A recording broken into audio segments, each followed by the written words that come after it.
जी बच्चों अस्सलाम वालेकुम। हम लोग क्या पढ़ रहे हैं? ब्लॉक 7 की पैथोलॉजी हीमेटोलॉजी पढ़ रहे हैं। मीडियम रॉबिन से चैप्टर 11 है हेमाटोपोइटिक एंड लिम्फोइड सिस्टम।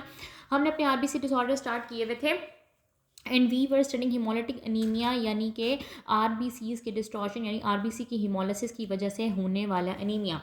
पहले हम लोगों ने हेरिडिटरी स्फीरोसाइटोसिस पढ़ा। आज हम लोग स्टार्ट करने लगे हैं सिकल सेल एनीमिया। अच्छा, सिकल सेल एनीमिया पढ़ने से पहले आप लोगों को पता है आरबीसी के अंदर सबसे इंपॉर्टेंट चीज़ क्या होती है? हीमोग्लोबिन होता है। तो आप लोगों को थोड़ा सा हीमोग्लोबिन का स्ट्रक्चर पता होना चाहिए पहले, क्योंकि हम लोग एक हीमोग्लोबिनोपैथी पढ़ने लगे हैं। नॉर्मली हमारे पास क्या होता है, एडल्ट की मैं बात कर रही हूँ, हमारे पास 3 तरह का हीमोग्लोबिन होगा, HbA, HbA2 और HbF। 96% यानी कि मेजर कंट्रीब्यूशन HbA की होती है, 3% HbA2 होता है और 1% HbF यानी कि ये जो फीटल हीमोग्लोबिन होता है ये सिर्फ 1% होता है। जो HbA होता है इसके अंदर 2 अल्फा चेन होती हैं और 2 बीटा चेन होगी। ठीक है। HbA2 के अंदर 2 अल्फा चेन होगी और 2 डेल्टा चेन होंगी और HbF के अंदर 2 अल्फा चेन होगी और 2 गैमा चेन्स होंगी। अब ये बात है अडल्ट की, लेकिन जो हमारे पास फीटस होता है या जो न्यू बॉर्न होता है उसके अंदर मेजरली क्या होता है, HbF होता है और 5 से 6 महीनों के बाद ये वाली चीज़ बन जाती है, यानी ये वाली कंपोजिशन बन जाती है।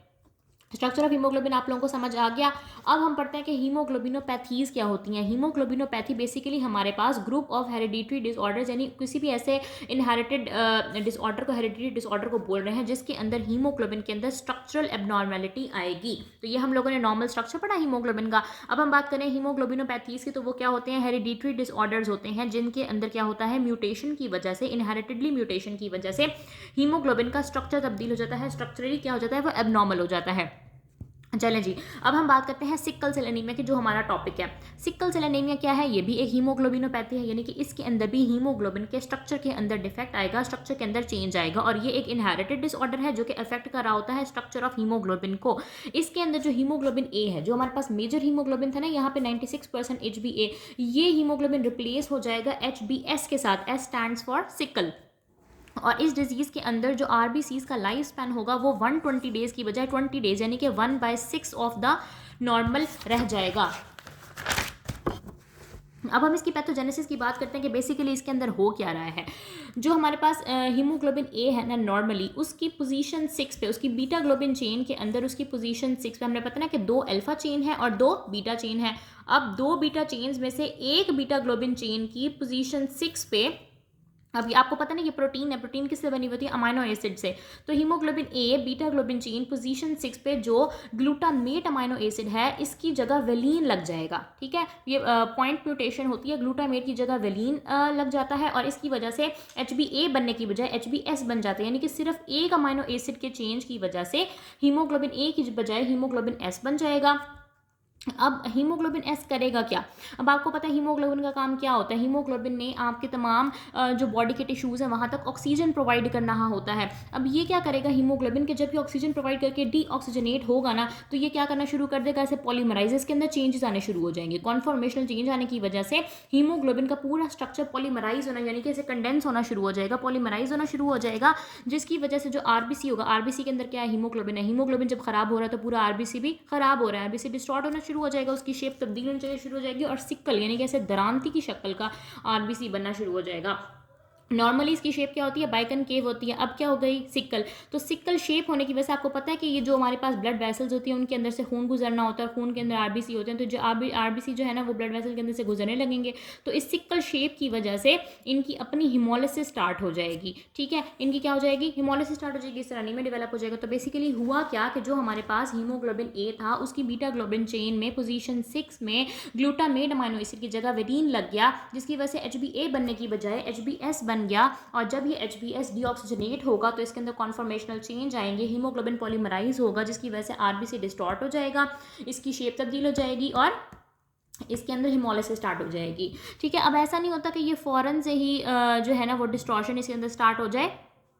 पहले पहले ये क्या होता है, ये चीज़ रिवर्सिबल होती है, यानी कि ये इस तरह होके ना, मतलब इसके अंदर चेंजेस वापस ठीक भी हो जाता है। लेकिन हर सिकलिंग के एपिसोड के साथ क्या होता है, एक और चीज़ भी होती है, कैल्शियम का इनफ्लक्स होता है, पोटाशियम का ई फ्लक्स होता है, वाटर का ई फ्लक्स होता है, जिसकी वजह से मेम्ब्रेन को यानी कि आरबीसी की मेम्ब्रेन को डैमेज होता रहता है और इरिवर्सिबली सिक्ल्ड सेल्स प्रोड्यूस हो जाते हैं। पहले पहले सिकलिंग क्या थी, रिवर्सिबल थी, यानी कि जो यहाँ पे सिकल इन शेप हो रहा था ये नॉर्मल भी हो जाता था, बाइकनकेव शेप में दोबारा कन्वर्ट हो जाता था। लेकिन हर सिकलिंग के एपिसोड के साथ influx of calcium, loss of potassium and water और डैमेज टू आरबीसी मेम्ब्रेन की वजह से इरिवर्सिबली सिकल्ड सेल्स प्रोड्यूस होना स्टार्ट हो जाएंगे। ठीक है, उम्मीद है आप लोगों को यहाँ तक समझ आ गया होगा। नेक्स्ट हम लोग पढ़ते हैं कि ऐसे कौन से फैक्टर्स हैं जो इसकी पॉलीमराइजेशन को कंट्रीब्यूट करते हैं, या पॉलीमराइजेशन जो है ना वो इन 3 फैक्टर्स के ऊपर डिपेंड करती है। सबसे पहला फैक्टर है intracellular level of haemoglobin other than HBs, यानी कि एचबीएस के अलावा बाकी जो आरबीसी के अंदर हीमोग्लोबिन है, आपको पता है ना कि ये आरबीसी है, आरबीसी के अंदर क्या होता है, हीमोग्लोबिन होता है। हमने पीछे पढ़ा के 3 तरह के हीमोग्लोबिन होंगे, तो अब हमने पढ़ना है कि क्या सारा का सारा हीमोग्लोबिन ही है, हीमोग्लोबिन एस है या और हीमोग्लोबिन भी है। ठीक है, इसके अलावा जो दूसरा फैक्टर होता है वो होता है इंट्रासेलुलर कंसंट्रेशन ऑफ एचबीएस, यानी कि पहले तो हमने देखा कि एचबीएस के अलावा बाकी कितना एचबी है, और फिर हमने देखना है कि एचबीएस की अपनी कंसंट्रेशन कितनी है। और तीसरा फैक्टर है कि time required for red cell to pass through microvasculature, यानी कि जो वेसल है, जो ब्लड वेसल है या वास्कुलेचर है, कैपिलरीज वगैरह, वहाँ से आरबीसी को गुजरते हुए कितना टाइम लग रहा है। तो मैं आप लोगों को इसको एक्सप्लेन करके बताती हूँ। सबसे पहले है intracellular level of haemoglobin other than HBs, यानी कि एचबीएस के अलावा बाकी आरबीसी के अंदर कितना हीमोग्लोबिन है। तो हम लोग बात करते हैं सिकल सेल ट्रेट की। अब सिकल सेल ट्रेट हमारे पास क्या है कि जो हेट्रोजाइगोट्स होते हैं, ठीक है, यानी कि एक तो होमोजाइगस इंडिविजुअल होते हैं, एक होते हैं हेट्रोजाइगस इंडिविजुअल। जो हेट्रोजाइगोट्स होंगे इस डिजीज़ के अंदर, उनके अंदर 40% ऑफ द हीमोग्लोबिन एचबीएस होगा और 60% एचबीए होगा, यानी कि सारा का सारा एचबीएस नहीं है, कुछ एचबीए भी है। अब जो एचबीए होता है इसके अंदर क्या खासियत होता है कि ये वीकली इंटरेक्ट कर रहा होता है एचबीएस के साथ, यानी कि हाँ, ये जो हीमोग्लोबिन ए है ना, ये रेजिस्ट कर रहा होता है एचबीएस को, ये इसको पॉलीमराइज होने से बचा रहा होता है, इसकी पॉलीमराइजेशन को रिटार्ड कर रहा होता है, जिसकी वजह से इतनी ज़्यादा सिकलिंग नहीं देखी जाती, इतनी ज़्यादा हेमोलिसिस नहीं होती।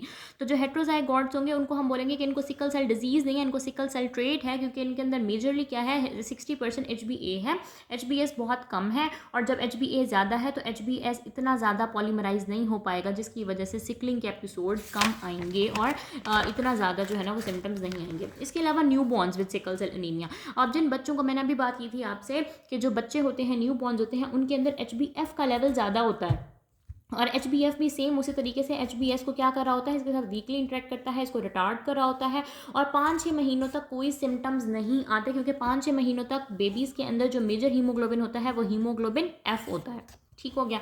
उसके बाद हम बात करते हैं HbSC डिजीज़ की। HbSC डिजीज़ हमारे पास क्या है, तो हमने पीछे क्या बात पढ़ी है, हमने अब तक क्या क्या पढ़ा है, HbA पढ़ा है, हमने पढ़ा है HbA2 पढ़ा है, हमने क्या पढ़ा है, HbS पढ़ा है, HbF पढ़ा है। अब हम बात करते हैं HbC की। HbC क्या होता है, जिस तरह हमने HbS में बात की थी ना कि वेलिन इंस्टेड ऑफ ग्लूटामेट, यहाँ पे होता है लाइजीन इंस्टेड ऑफ ग्लूटामेट, ये सारे अमाइनो एसिड्स हैं।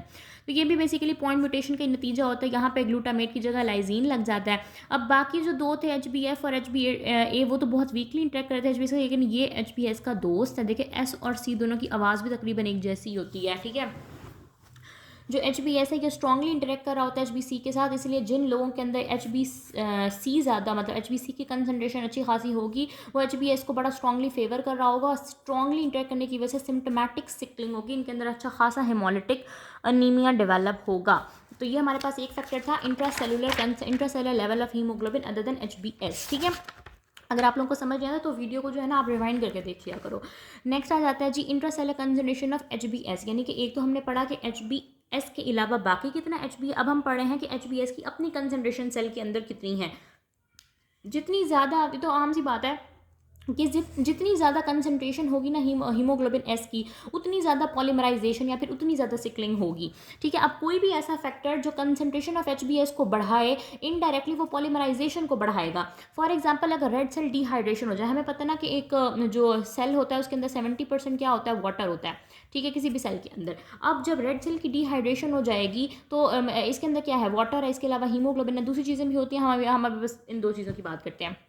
फॉर एग्जाम्पल रेड सेल की डिहाइड्रेशन अगर हो जाए, वाटर इसमें से ख़त्म हो जाए, तो हीमोग्लोबिन के लेवल रिलेटिवली बढ़ जाएगा ना, तो हीमोग्लोबिन की कंसंट्रेशन जब बढ़ जाएगी तो सिकलिंग बढ़ जाएगी, सिंपल सी बात है। इसके अलावा अगर किसी बंदे के अंदर सिकल सेल एनीमिया की के साथ साथ अल्फा थैलेसीमिया भी है, यानी कि अल्फा थैलेसीमिया को एग्जिस्ट कर रहा है, तो उसके अंदर क्या होगा, हीमोग्लोबिन की कंसंट्रेशन कम हो जाएगी। अब ये बात आप जब अल्फा थैलेसीमिया पढ़ोगे ना, उसमें आपको पता चलेगी, अभी के लिए जान लो कि अल्फा थैलेसीमिया के अंदर बेसिकली डिलीशन हो रही होती है, हीमोग्लोबिन कम हो रहा होता है। तो अल्फा थैलेसीमिया का किसी के अंदर इसके साथ है तो हीमोग्लोबिन की कंसंट्रेशन कम हो जाएगी, जिसकी वजह से सिकलिंग क्या हो जाएगी, कम हो जाएगी। तो आम सी बात है कि कंसंट्रेशन ऑफ हीमोग्लोबिन एज जितनी ज़्यादा पॉलीमराइजेशन उतनी ज़्यादा, कोई भी ऐसा फैक्टर जो इसकी कंसंट्रेशन ज़्यादा करे वो पॉलीमराइजेशन और सिकलिंग को ज़्यादा करे। नेक्स्ट फैक्टर है time required for red cell to pass to microvasculature, यानी कि कितना टाइम लगता है आरबीसीज को माइक्रोवास्कुलेचर यानी कि सर्कुलेशन या फिर वेजल से गुजरने में। अब नॉर्मली क्या होता है कि खून की रफ्तार इतनी ज़्यादा होती है, रेड सेल्स इतनी तेज़ी से बढ़ रहे होती हैं कि सिकलिंग का टाइम ही नहीं मिलता। नॉर्मली टाइम बहुत कम होता है तो सिकलिंग बहुत कम होती है। लेकिन दो ऑर्गन आप कह लें, ठीक है, ऐसे हैं, एक स्प्लीन है और एक बोन मैरो। यहाँ पे जो ब्लड फ्लो होता है ना, खून की रवानी होती है, वो बहुत सुस्त होती है, ब्लड फ्लो बहुत स्लगिश होता है, जिसकी वजह से अच्छा खासा टाइम मिल जाता है आरबीसीज को सिकलिंग होने के लिए और सिकलिंग बढ़ जाती है। इसके अलावा एक और फैक्टर है इन्फ्लेमेशन, ठीक है, जब बॉडी के अंदर इन्फ्लेमेशन होती है ना, तो वहाँ पे भी ब्लड फ्लो बहुत कम हो जाता है और मतलब स्लगिश हो जाता है, कम नहीं हो जाता, उसकी रफ्तार कम हो जाती है। तो टाइम अच्छा खासा मिल जाता है आरबीसीज को सिकल होने के लिए। ठीक है, अब हमने ये 3 फैक्टर्स पढ़ लिए। अब हम देखते हैं कि इस सिकलिंग से बेसिकली होता क्या है। हम पढ़ रहे हैं कि सिकलिंग हो रही है, इससे हमारी बॉडी के ऊपर क्या इफेक्ट पड़ेगा, इसके पैथोलॉजिकल कॉन्सिक्वेंसेस क्या होंगे। तो सबसे पहली बात आप लोगों को समझ आएगी होगा, हम हिमोलिटिक एनीमिया पढ़ रहे हैं, तो इसकी वजह से chronic moderately swear haemolytic anaemia, chronic यानी कि ये पूरी जिंदगी चलेगा, ये ठीक नहीं हो सकता, और अच्छा खासा मॉडरेटली स्वेयर हिमोलिटिक एनीमिया होता है, यानी कि इसमें बहुत ज़्यादा हिमोलिसिस हो जाती है। दूसरा कॉन्सिक्वेंसेस का क्या होगा, वास्कुलर ऑब्स्ट्रक्शन। अब आपको पता है ये वेजल है, फॉर एग्जाम्पल यहाँ पे आरबीसी की क्या हो रही है, यहाँ से गुजरते हुए आरबीसी की तोड़ फोड़ हो रही है, आरबीसी डिस्ट्रक्ट हो रहे हैं, आरबीसी को तो नुकसान हो ही रहा है, लेकिन साथ साथ वेजल को भी तो नुकसान हो रहा है, और वेजल के साथ साथ जो ऑर्गन जहाँ तक ब्लड जाना था उसको भी तो नुकसान हो रहा है कि यहाँ पे वास्कुलर ऑब्स्ट्रक्शन हो गई, यहाँ से वेजल जो है ना वैसे बंद हो गई। अब जहाँ जाना था उसको खून नहीं मिलेगा, जब उसको खून नहीं मिलेगा तो उस ऑर्गन का क्या हो जाएगा, इस्कीमिया, और वहाँ पे क्या होगा, बहुत ज़्यादा पेन क्राइसिस स्टार्ट हो जाएंगे। तो दो ऐसे कॉन्सिक्वेंसेज है, और वास्कुलर ऑब्स्ट्रक्शन के आगे मजीद 2 कॉन्सिक्वेंसेज है, इस्कीमिया यानी कि ऑक्सीजन की कमी, और पेन क्राइसिस, वहाँ पे बहुत ज़्यादा दर्द होगा। अब जितने ज़्यादा इरिवर्सिबली सिकल्ड सेल्स होंगे ना, उतना ज़्यादा हिमोलिसिस होगा, उतना ज़्यादा हिमोलिटिक अनीमिया होगा। और जो इस्कीमिया है ना, इसका ताल्लुक इरिवर्सिबली सिकल्ड सेल के साथ नहीं है, क्योंकि फॉर एग्जांपल अगर एक भी इरिवर्सिबली सिकल्ड सेल है तो वहाँ पे तो खून की रवानी रुक गई ना। लेकिन इसके अपने फैक्टर्स हैं, इन्फेक्शन, इन्फ्लेमेशन, डिहाइड्रेशन और एसिडोसिस। जितने ज़्यादा ये फैक्टर्स होंगे उतना ज़्यादा इस्कीमिया होगा। और नेक्स्ट जो इसकी मॉर्फोलॉजी वगैरह है, क्लिनिकल इसकी मैनिफेस्टेशन है, वो मैं आपको नेक्स्ट पार्ट में बताती हूँ इंशाल्लाह।